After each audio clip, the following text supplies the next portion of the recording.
Hi folks, Dave, the Honest Audiophile. This is the Kiwi Ears Airoso, and these are my Honest Audiophile impressions. I want to thank Kiwi Ears for sending over the Airoso for review. Do greatly appreciate it. Kiwi Ears, you rock. Alright, so the Kiwi Ears Airoso, this will set you back $130 from your bank account. It is a 5-driver hybrid. It has 1 dynamic driver and 4 balanced armatures, 18 ohms of impedance, 105 decibels of sensitivity, and a frequency response range of 20 Hz to 20 kilohertz. The Kiwi Ears Airoso, it comes in this purplish box. You get a picture of the Airoso, some branding, some information on the back, specs on one side, and nothing too special on the inside. So we're not even going to bother to take that sleeve off and show you what's inside the box. You get a couple accessories. You get this carrying case. It is a hard shell. Got some branding here on the front, or top, I guess that is. And then opening it up, you have a bed for your IEMs to sit, and then a pouch for your accessories. The other accessories that it comes with are you get 3 different types of silicone tips. And you get these clear tips. They're a little bit on the squishy side. You get these black ones, which also are a little bit squishy. And then you get red stem, which are a little bit firmer. I found that all 3 of those tips didn't fit me very well. They just kind of didn't support the Airoso very well in my ears, and they weren't extremely comfortable. And so I really struggled to use the stock tips. I did end up using sonic foam tips, and I found that these foam tips really helped to support the Airoso in my ears and were more comfortable than the stock tips. As far as when it came to sonic differences between the foam tips and those silicone tips that were stock, I didn't really hear much of a difference, maybe just a little bit more of a fullness and a slight improvement in the bass. But the treble was still there, and the air and space was there. So foam tips it was, and I stuck with those to do the review because they were more comfortable and fit better. As far as the Airoso itself, it looks like this. Well, first let's talk about this cable that comes with it. I am not a fan of this cable. This cable has very weak ear hooks, and it connects with 2-pin. And it's just very, very flimsy. The cable is extremely thin, twists up and tangles really badly. It does have a cinch that stays in place. It's very small. And then it terminates into a 3.5. Now the cable is nice and lightweight, and it doesn't add much weight at all to it, but it's just very thin, tangly, and twisty. And I really don't care for that cable. I do prefer using the Dunu Lear Mini. Has better ear hooks and is fabric and just feels better, looks better. And, you know, it's a fairly cheap, budget-friendly cable that just offers more because it also has swappable terminations on it if you want to use 4.4. The Airoso themselves, you have a metal faceplate with a little bit of a vent on the front, and then a resin shell, a little bit on the thick side, very, very small shape, smooth back, an aggressive nozzle angle, and a very short nozzle. And I found that the shell's well built. It's not the heaviest of IEMs. It is decently average weight, and that's not too much of a problem. But what is for me, because I tend to struggle with smooth backs and short nozzles. Unfortunately, that is a major issue for me, and they just were not comfortable, especially with the stock tips. Now, putting on those sonic foam tips, I found that they were more supported and weren't flopping around as badly as they did with silicone tips. And I find them to be decently comfortable. I can wear them for about an hour before that aggressive nozzle kind of becomes a problem, and the shortness of it just kind of does, drives me nuts. With the silicone tips, it was more about a half hour, and I was constantly fidgeting with them. Isolation of outside noises, significantly better using foam tips. Silicone tips really didn't offer much. It was probably less than 50% just because they were wobbling around so much. I didn't get a good seal. Foam tips, probably about 55% of outside noises being blocked. It kind of muffles sounds, but you can definitely still kind of hear what's going on. And louder things, loud TVs, vacuum cleaners, coffee grinders, loud vehicles, you can definitely hear they're slightly muffled. I didn't have a problem having them in as long as the music was paused and I was able to carry on conversations with people. So they're not the greatest at isolation of outside noises. The Kiwi Ears Airoso, being 18 ohms and 105 decibels of sensitivity, it's fairly easy to drive. I had no problems whatsoever with any dongles, DAPs, or desktop getting them really loud, and barely had to really move the volume knob, especially on dongles and DAPs.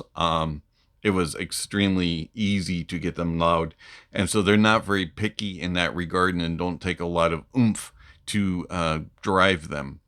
They are a little bit on the more peaky side in the uppers. So if you have a source that's a little bit more cold, a little bit more bright, forthright in its presentation, the uppers could be a little bit pesky. If you have something that's a little bit warm and robust in the bottom end, the bass may become a little bit too thick and a little bit bloated, and it could sound a little bit too warm. So just be careful of that. Try to keep things that use sources that are more even keeled, more balanced. Whether or not your preference is to be more cold or warm kind of depends on how you prefer your thickness of a note weight. The Kiwi Ears Airoso, how do they sound? So the bass of the Kiwi Ears Airoso is fun. It extends nicely into the sub bass. There's some good rumble and grumble there, and you get some to it. And then the mid bass has a little bit more prominence and a little bit more note weight and a little good impact punch and slam. And it has nice texture there also. Upper bass also has some good fullness to the sound and some impact. Does bleed into the lower mid, slightly adding in a little bit of body and warmth. And the overall, the bass is just a fun, engaging, impactful, punchy slam. I wouldn't say it goes into bass head levels of bass, but it still is a very engaging and fun sound. Stays fairly well controlled.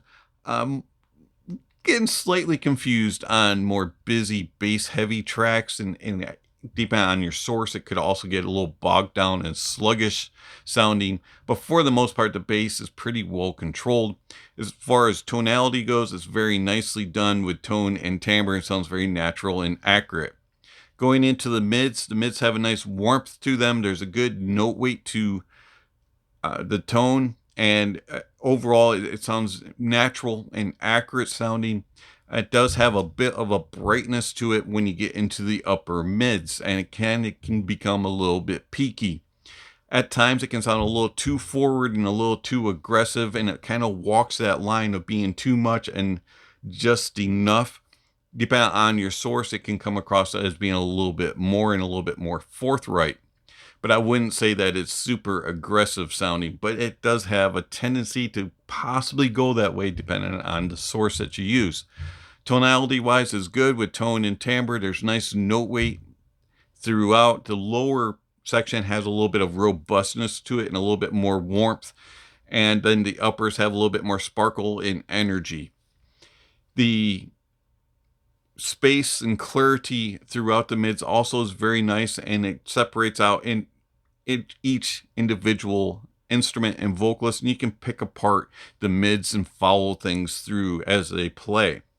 Going into the treble extends nicely. Like the mids, it is a little bit on the peaky side, and there's some ups and downs, and that can add some nice sparkle and energy and a little bit of zippiness to it. But it also can be sounding a little bit on the hot side at times, especially depending on the source type that you use. If you have something that's more analytical, cold sounding, the treble will be a little bit more emphatic.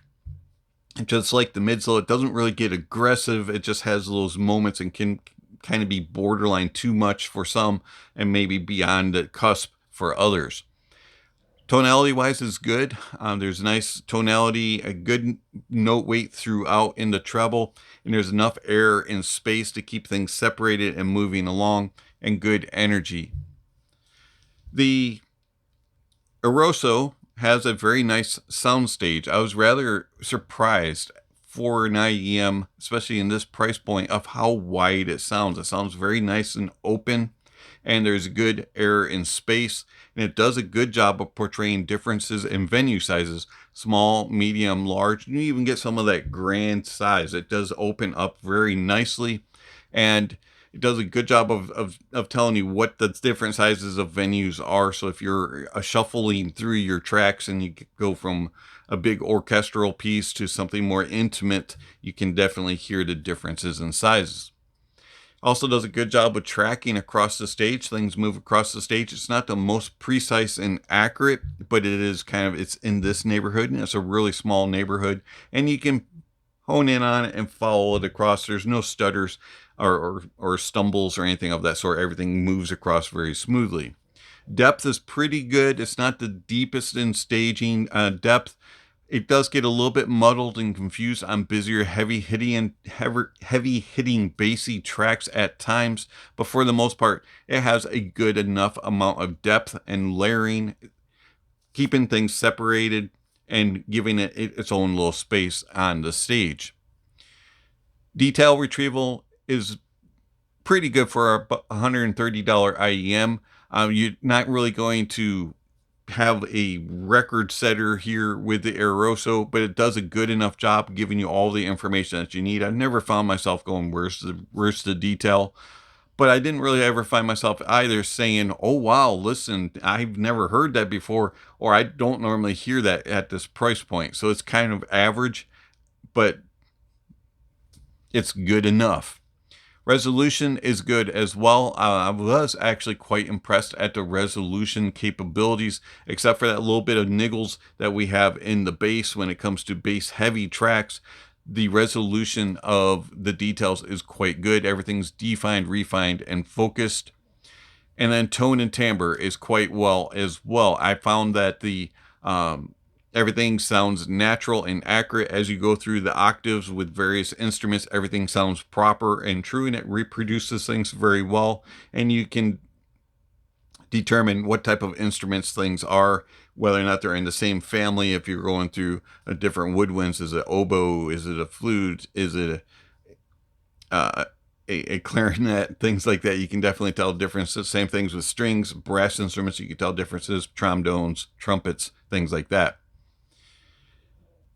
So overall, the Kiwi Ears Airoso, I like this. Yeah, it is a good $130 headphone. How does it, or earphone, excuse me, how does it compare to its older sibling, the Kiwi E4? So the Kiwi E4 also is a hybrid, and I found that the Kiwi E4 has a more neutral presentation and is more accurate in its presentation for being more analytical. It's better detailed, better resolving, and it also has a better stage presence. It is better and more accurate in its imaging, placement, a little bit better depth and layering. And the neutrality comes through with its tonality as well. I find that the Kiwi E4 is a little bit more natural and accurate in its tone and timbre, even though the Airoso is a little bit more full sounding and a little bit more thick sounding, especially in the lower end. It isn't as well controlled and doesn't sound quite as natural as the Kiwi E4. So if you're looking for a key, if you have the Kiwi E4 and you find it to be a little thinner sounding, maybe not quite as dynamic and fun sounding, doesn't sound good on all genres of music, the Airoso may be the alternative. It has a more all-around presentation and plays better with all genres of music for the most part. and it'll be a little bit more dynamic, a little bit more fun. It's a more all-arounder, whereas the Key E4 is more of a neutral analytical stage monitor leaning type of sound presentation. So the Kiwi Ears Airoso, I like this. I like this a lot. It's a very fun listen. It's something that you don't hear a whole lot in this price point, and something that doesn't have quite as, normally have the best of tonality, detail retrieval, resolution, and just a pleasurable listen throughout, and be able to be an all-around listen. For $130, I find that the Airoso is an excellent choice, and I highly recommend it. It's been Dave, the Honest Audiophile. Thank you for watching, and I'll catch you on the next video. Speaking of next video, somewhere on screen, subscription links and notification bells. If you haven't already, please check those off. Don't forget to give a thumbs up or a thumbs down to the video, and check out all the links down below. There's all kinds of information on there regarding how you can contact channel, follow channel, support channel. Speaking of supporting channel, I want to thank my supporters through Patreon and YouTube memberships and one-time gifts. Thank you for all that you give to the channel. Is much appreciated. If you're interested in supporting channel, various ways that you can do that. One-time gifts with PayPal, Venmo, and YouTube. And then also one-time monthly subscriptions through Patreon and YouTube. So if you're interested in supporting the channel, there's various ways that you can do that. And there's different benefits for monthly subscriptions, like getting video access early and things like that. So if you're interested in supporting the channel, it'd be greatly appreciated. Check out the links down below for the ways that you can do it. Also down below, there's a link to my public Discord server, and links to gear rankings and music recommendations and gear recommendations, all kinds of things listed down below. So check out all the links down below. And lastly, don't forget to enjoy the music, and that honesty is the best policy.